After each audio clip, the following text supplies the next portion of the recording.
نام اثر: روزی که فرزندان بزرگ شوند.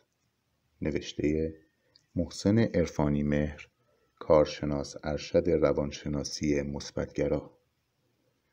خوانش: سهیلا اعرابی. تدوین: میثم ملکلو.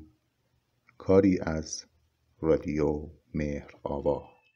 به نام آن که عشق را آفرید، به نام آن که ستاره های زیبای آسمان را آفرید، به نام آن که فرزند و عشق فرزند را آفرید.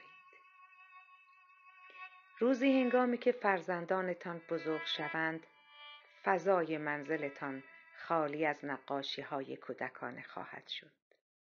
دیگر اثری از شکلک های خندان بر روی دیوارهای خانه و حک کردن اسامی بر روی پارچه دسته مبل‌ها و طرح‌های انگشتی بر روی شیشه‌های بخار گرفته پنجره‌های خانه وجود نخواهد داشت.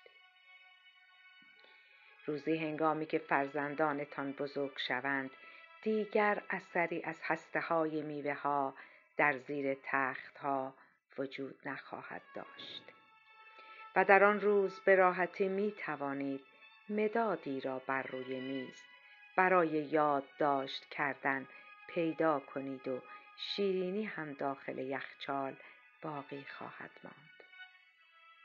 روزی هنگامی که فرزندانتان بزرگ شوند، می توانید برای خود غذاهای بخارپز به جای پیتزا یا همبرگر درست کنید.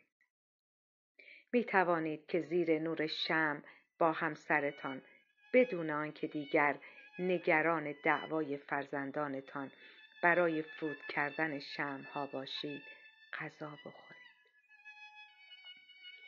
روزی زندگیتان متفاوت خواهد شد و آنها این خانه را ترک خواهند کرد و خانه‌تان آرام، ساکت و تنها خواهد شد.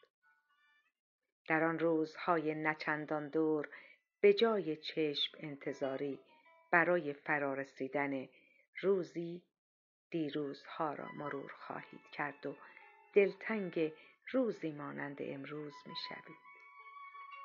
پس امروز را قدر بدانید، از سر و صدا ریخت و پاش و پرحرفی و حضور فرزندتان لذت ببرید.